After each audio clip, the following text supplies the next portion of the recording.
जय हिंद मित्रांनो, एक्झाम जागरवर तुम्हा सर्वांचं पुन्हा एकदा स्वागत आहे. मित्रांनो, आजच्या चालू घडामोडीच्या सत्रात आपण नुकत्याच घडलेल्या घटनांवर आधारित MCQची प्रॅक्टिस करणार आहोत. यातील एक एक प्रश्न अत्यंत महत्त्वाचा आहे, त्यासाठी व्हिडिओ शेवटपर्यंत पहा व यातील प्रत्येक प्रश्न तुम्ही देखील सोडवून पाहण्याचा प्रयत्न करा. या प्रॅक्टिसचा येणाऱ्या एक्झाममध्ये तुम्हाला निश्चित फायदा होईल. चला तर आपण आजच्या सत्राला सुरुवात करूया. पहिला प्रश्न पहा. 19व्या मिप महोत्सवात म्हणजेच मुंबई इंटरनॅशनल फिल्म फेस्टिवलमध्ये सर्वोत्कृष्ट माहितीपटासाठीचा सुवर्णशंख पुरस्कार कोणत्या चित्रपटाने पटकावला? या प्रश्नाचं उत्तर आहे पर्याय क्रमांक 2 म्हणजे सिल्वर. या चित्रपटाला या पुरस्काराने सन्मानित करण्यात आला आहे. सिल्वर हा पोलंड या देशातील चित्रपट असून याचं दिग्दर्शन कोणी केलं आहे? तर नतालिया कोनिएच यांनी या चित्रपटाचं दिग्दर्शन केलं आहे. या सुवर्णशंख पुरस्कारात विजेत्याला एक सुवर्णशंख व 10 लाख रुपये देण्यात येतात. व हे जे 10 लाख रुपये आहेत हे चित्रपटाचे दिग्दर्शक व निर्माते यांच्यात समान प्रमाणात विभागले जातात. मित्रांनो, या मिपविषयी सांगायचं झालं तर 1990 मध्ये सुरू झालेला हा दक्षिण आशियातील नॉन फीचर चित्रपटांसाठीचा सर्वात जुना आणि सर्वात मोठा चित्रपट महोत्सव आहे. भारत सरकारच्या माहिती प्रसारण मंत्रालयाच्या राष्ट्रीय चित्रपट विकास महामंडळाद्वारे म्हणजेच NFDC द्वारे याचं आयोजन केलं जातं व यंदा याचं आयोजन 15 जून ते 21 जून दरम्यान मुंबईत झालेलं आहे. या महोत्सवामध्ये माहितीपट, लघुकथा व ॲनिमेशन चित्रपटांचा समावेश असतो. या पुरस्काराबरोबर इतर सुद्धा पुरस्कार देण्यात आलेत, ते आपण एकदा पाहून घेऊया. आंतरराष्ट्रीय स्पर्धा श्रेणी अंतर्गत आताच पाहिला आहे सर्वोत्कृष्ट माहितीपट हा सिल्वर ठरला. सर्वोत्कृष्ट लघुपटासाठीचा रौप्यशंख पुरस्कार हा अंडर द स्नो या इराणी चित्रपटाने पटकावला. यात रौप्यशंख व 5 लाख रुपये देण्यात येतात. सर्वोत्कृष्ट ॲनिमेशन चित्रपटासाठीचा रौप्यशंख माया सॉंग या जर्मनी चित्रपटाने पटकावला. तर सर्वोत्कृष्ट छायाचित्रकाराचा पुरस्कार हा कृष्ण मकाजी यांना टर्टल वॉकर या माहितीपटासाठी देण्यात आला. सर्वोत्कृष्ट एडिटिंग पुरस्कार हा अबाउट द काऊ या चित्रपटाने पटकावला आहे. यातील दुसरी श्रेणी आहे राष्ट्रीय स्पर्धा श्रेणी व यात सर्वोत्कृष्ट भारतीय माहितीपटासाठीचा रौप्यशंख पुरस्कार वाई या चित्रपटाने पटकावला. यात रौप्यशंख व 5 लाख रुपये देण्यात येतात. सर्वोत्कृष्ट भारतीय लघुपटासाठीचा रौप्यशंख हा स्मॉल क्लाउड या चित्रपटाने पटकावला असून याला रौप्यशंख व 3 लाख रुपये देण्यात आले. तर सर्वोत्कृष्ट ॲनिमेशन चित्रपटासाठीचा रौप्यशंख हा पुरस्कार आर्मस्ट्रॉंग फ्रॉम अंगलमन टेम्पल स्ट्रीट या ॲनिमेशन चित्रपटाला मिळाला आहे. यात सुद्धा विजेत्याला रौप्यशंख व 3 लाख रुपये देण्यात आलेत.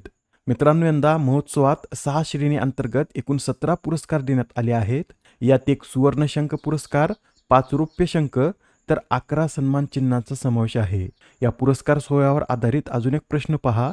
19व्या मिप सोहळ्यात सर्वोत्कृष्ट पदार्पणीय दिग्दर्शनासाठीचा दादासाहेब फाळके चित्रनगरी पुरस्कार कोणाला प्रदान करण्यात आला? या प्रश्नाचं उत्तर आहे पर्याय क्रमांक 4 म्हणजेच पूजा तोलानी यांना या सोहळ्यात दादासाहेब फाळके चित्रनगरी पुरस्कार देण्यात आला आहे. या पुरस्कारासहच इतर सुद्धा काही विशेष पुरस्कार होते. त्यात सर्वात अभिनव चित्रपटासाठीचा प्रमोद पाटी विशेष परीक्षक हा पुरस्कार द हॉर्टर्स या चित्रपटाला मिळाला. तर विकसित भारत वंदे मातरमची 150 वर्ष या विषयावरील सर्वोत्कृष्ट लघुपटाचा पुरस्कार द लास्ट शेल्टर या लघुपटाने पटकावला.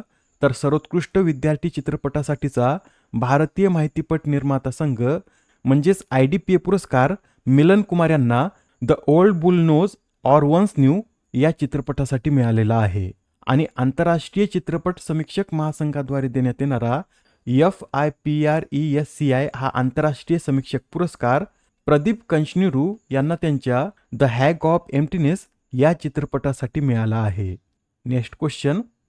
नुकत्याच पार पडलेल्या FIH महिला नेशन कप 2025-26चं विजेतेपद कोणी पटकावले? तर या स्पर्धेचं विजेतेपद आपल्या भारतानं पटकावलं आहे. मित्रांनो, भारतीय महिला संघाने अंतिम सामन्यात न्यूझीलंडला 2-0 असं पराभूत करून दुसऱ्यांदा ही स्पर्धा जिंकली आहे. याआधी भारताने 2022 मध्ये सुद्धा ही स्पर्धा जिंकली होती व आता 2024 मध्ये सुद्धा याचं विजेतेपद पटकावलं. व या विजयामुळे भारत आता पुढील हंगामाच्या FIH प्रो लीगसाठी देखील पात्र ठरला आहे. बरं, या स्पर्धेची कितवी आवृत्ती होती? तर या स्पर्धेची ही 4थी आवृत्ती होती. या स्पर्धेत सर्वाधिक गोल कोणी केलेत?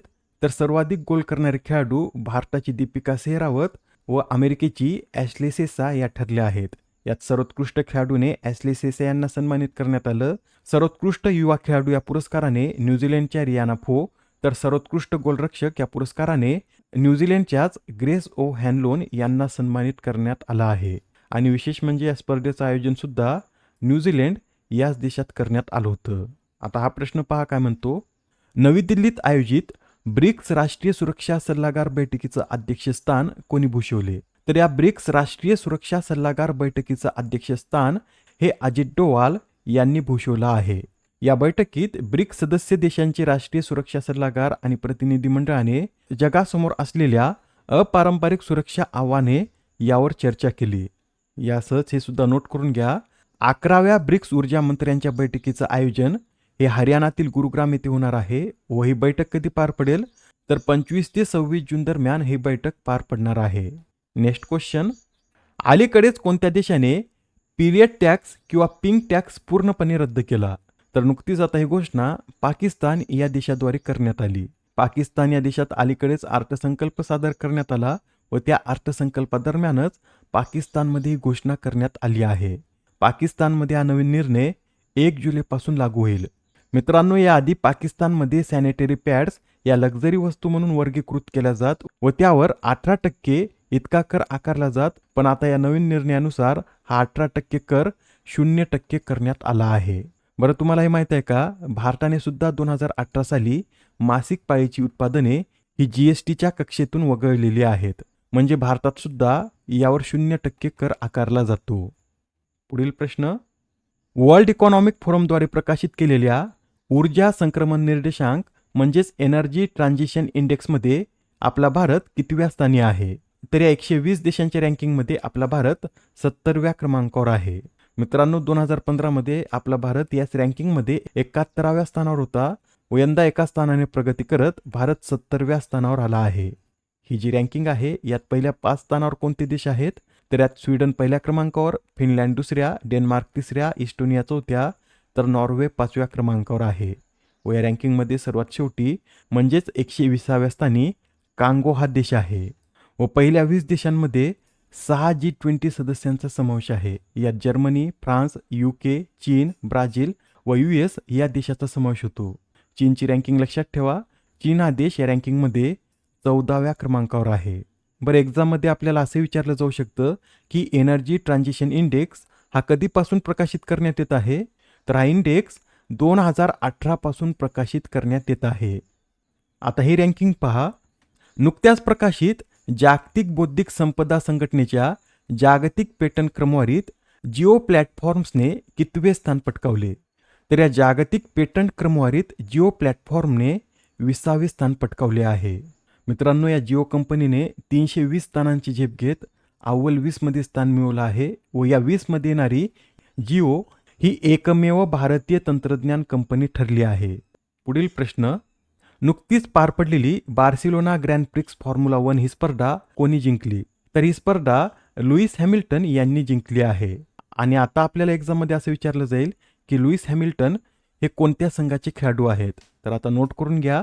लुईस हॅमिल्टन हे सध्या फेरारी या संघासाठी खेळत आहेत. याआधी आपण खूप वेळा पाहिलं होतं की लुईस हॅमिल्टन हे मर्सिडीज या संघाचे खेळाडू आहेत, पण आता त्यांनी फेरारी या संघात प्रवेश केला असून या संघात प्रवेश केल्यानंतर त्यांचा हा पहिलाच विजय आहे व फॉर्म्युला 1 कारकिर्दीतील हा त्यांचा एकूण कितवा विजय? तर फॉर्म्युला 1 कारकिर्दीतील हा त्यांचा 106वा विजय आहे.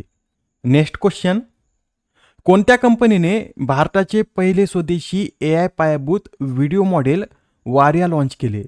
तर भारताचे पहिले स्वदेशी AI पायाभूत व्हिडिओ मॉडेल वारिया हे अवतार AI या कंपनीद्वारे लॉन्च करण्यात आला आहे.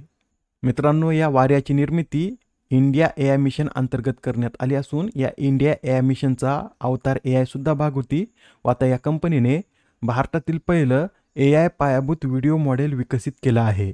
जागतिक स्तरावरील इतर व्हिडिओ मॉडेलच्या तुलनेत वारिया हे तब्बल 10 पटीनं स्वस्त आहे. या मॉडेलद्वारे फक्त 48 पैसे प्रति सेकंद या दराने उच्च गुणवत्तेचे व्हिडिओ तयार करता येतात. येणाऱ्या एक्झाममध्ये हमखास हा प्रश्न विचारण्यात येईल, तर नोट करून घ्या. भारताचे पहिले स्वदेशी AI पायाभूत व्हिडिओ मॉडेल वारिया हे अवतार AI या कंपनीद्वारे विकसित करण्यात आलं. मित्रांनो, अलीकडेच NDAमध्ये प्रशिक्षण घेतलेल्या महिलांची पहिली तुकडी संरक्षण दलात दाखल करण्यात आली असून यात किती महिलांचा समावेश होता हेच आपल्याला सांगायचं आहे.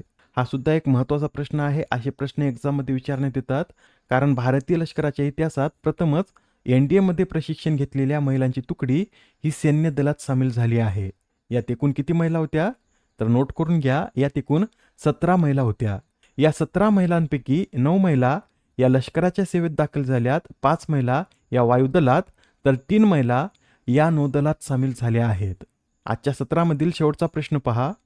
दरवर्षी जागतिक वर्षावन दिन कधी साजरा केला जातो? तर हा जो जागतिक वर्षावन दिन आहे हा दरवर्षी 22 जून रोजी साजरा केला जातो व या दिवसाची सुरुवात 2017मध्ये रेन फॉरेस्ट पार्टनरशिप या संस्थेद्वारे करण्यात आली. यंदा या दिनाची थीम काय? द फॉरेस्ट विदिन यू अशी या वेळेसच्या दिनाची थीम आहे. या आधीच्या सत्रामध्ये तुमच्यासाठीचा प्रश्न होता, कोणता देश हा न्यू डेव्हलपमेंट बँकेत सामील होणारा 10वा देश ठरला? या प्रश्नाचं उत्तर आहे पर्याय क्रमांक 2 म्हणजेच उझबेकिस्तान हा न्यू डेव्हलपमेंट बँकेत सामील होणारा एकूण 10वा देश बनला आहे व या बँकेत सामील होणारा उझबेकिस्तान हा पहिलाच मध्य आशियाई देश देखील आहे. आजच्या सत्रामधील तुमच्यासाठीचा प्रश्न पहा. फायनान्शियल ॲक्शन टास्क फोर्सचे उपाध्यक्ष बनणारे पहिले भारतीय कोण ठरले आहेत? आता या प्रश्नाचं उत्तर कमेंटमध्ये देण्याचा प्रयत्न करा. उत्तर चुकलं तरी काही हरकत नाही, कारण ज्यावेळेस तुम्हाला या प्रश्नाचं योग्य उत्तर माहीत होतं त्यावेळेस हा प्रश्न तुमच्या दीर्घकाळापर्यंत लक्षात राहतो. तर आता पुढच्या सत्रात पुन्हा भेटूया. धन्यवाद.